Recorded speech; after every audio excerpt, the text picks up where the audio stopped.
बस्सी उपखंड के किशनपुरा निवासी राहुल शर्मा ने जामडोली थाना प्रभारी सतीश कुमार भारद्वाज और डायल 112 के वाहन चालक पर अवैध वसूली और धमकी देने का गंभीर आरोप लगाया है। प्रेस कॉन्फ्रेंस में राहुल ने बताया कि 4 मई को एसएचओ ने उन्हें थाने बुलाया, जहां पहले से बैठे 6 से 7 मजदूरों से उन पर झूठे आरोप लगवाए गए। उन्होंने दावा किया कि थाना प्रभारी ने जामडोली चौराहे पर चल रहे काम के बदले रिश्वत की मांग की। वहीं एसएचओ भारद्वाज ने इन आरोपों को खारिज करते हुए राहुल पर पुलिस वर्दी में गैरकानूनी कार्य करने और जमीन पर अवैध कब्जे का आरोप लगाया। उन्होंने कहा कि राहुल पहले भी जेल जा चुका है और यह आरोप उसकी साजिश है। मामले की जांच अब पुलिस द्वारा की जाएगी। 04 मई की बात है।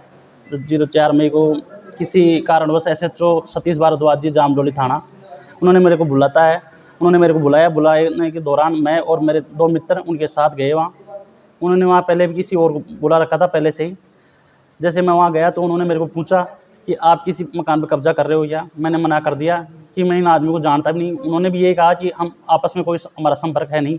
जो वो जगह थी वो जामडोली चौराहे के पास थी। ये 4 तारीख की जो घटना है, उसके बाद वो एसएचओ मेरे को ये कहता है कि हमारे से मिलके काम करना पड़ेगा आपको।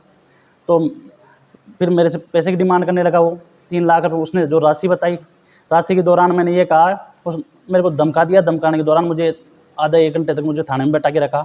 तो फिर मैंने डरने के दौरान उनको कह दिया कि 1-2 दिन में व्यवस्था करवाता हूँ आपकी। उसके बाद 6 मई को मैं अपने सुमेल रोड मेरा मकान है, श्री राम एन क्लब, वहाँ से मैं अपने गाँव बस्सी जा रहा था।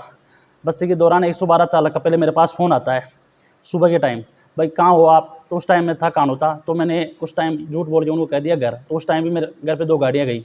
उसके दौरान मैं वापस वहाँ से निकल रहा था, दोपहर 2 बजे के लगभग मेरे मकान से वहाँ निकल रहा था बस्ती के दौरान। तो वहाँ बैंक ऑफ बड़ौदा है, वहाँ मेरे पास फ़ोन आता है कि यार आप कहाँ हो अभी? मैंने बोला कि यहाँ हूँ। बोला कि आप रुक जाओ। मेरे को इस घटना को ऐसा अंदेशा नहीं था कि मेरे साथ ये होने वाला है। तो मैं वहाँ रुक गया। रुकने के दौरान वहाँ एक गाड़ी आगे लगती है, एक पीछे लगती है। पीछे लगने के दौरान मुझे थाने में ले जाया जाता है। वहाँ से 112 चालक वहाँ से लेके जाता है मेरे को। वहाँ थाने में ले गए। थाने में मेरे से पूछताछ की गई। थाने में मेरे पूछताछ के दौरान मेरा ऐसा कोई उल्लेख नहीं किया। उन्होंने मेरे से नॉर्मल पूछताछ की, आप वहाँ क्या कर रहे थे क्या नहीं। उन्होंने कब्जे के लिए मेरे को पूछा। तो मैंने कहा कि मेरे को उस मकान से कोई लेना देना नहीं है, वास्तविकता में वो मेरा है भी नहीं, ना मेरे को लेना देना है उससे। उसके दौरान मेरे घर वालों को फ़ोन करके बुलाने के दौरान उसी समय उन्होंने बोला कि आपके पास फ़ोन कर देंगे, उस समय आप आ जाना। उस टाइम मेरे घर वाले चले जाते हैं वापस। फिर मेरे पिताजी को लगभग 9:56 पे मेरे पिताजी के पास फ़ोन जाता है। 112 चालक का फ़ोन जाता है मुकेश कुमार शर्मा का। तो वो मेरे पिताजी को कहता है कि 151 में इसको कर देंगे, वरना मुकदमा दर्ज होगा, 1 लाख रुपए की राशि मांगते हैं। तो मेरे पिताजी ने बोला कि मेरे पास है नहीं 1 लाख रुपए, मेरे पास तो 20,000 रुपये हैं। फिर उसके बाद वो फ़ोन बोला कि व्हाट्सएप कॉल करता हूँ। फिर व्हाट्सएप कॉल किया गया। व्हाट्सएप कॉल के दौरान उन्होंने बोला कि 60 के लिए बोला। पिताजी ये बोलते हैं कि 20,000 ही मैं कर सकता हूँ। तो वो ये कहता है कि यार 60 नहीं, एसएचओ सतीश भारद्वाज जी इसको मानेंगे नहीं। तो पिताजी कहते हैं उनको, भाई एसएचओ साहब से बात हो गई क्या? सतीश भारद्वाज जी से बोले कि बात हो गई, आप 60 की जगह लास्ट 50,000 तक आप करवा सकते हो। तो उन्होंने 50,000 के लिए कहा।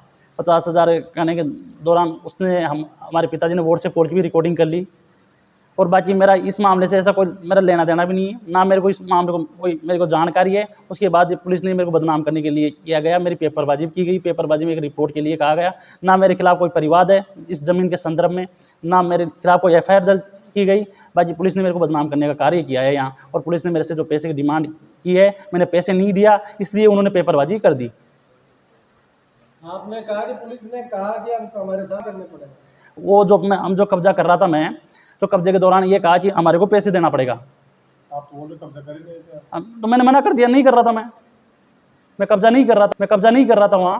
वो जो वहाँ का मजदूर थे उनको बुलाया गया वहाँ, जो काम कर रहे थे। तो उनके हमारे आपसी पूछा गया। तो उन्होंने मजदूरों ने यही कहा उस टाइम कि हम आपस में कोई जानते ही नहीं, हमारा आपस में कोई लेना देना है नहीं।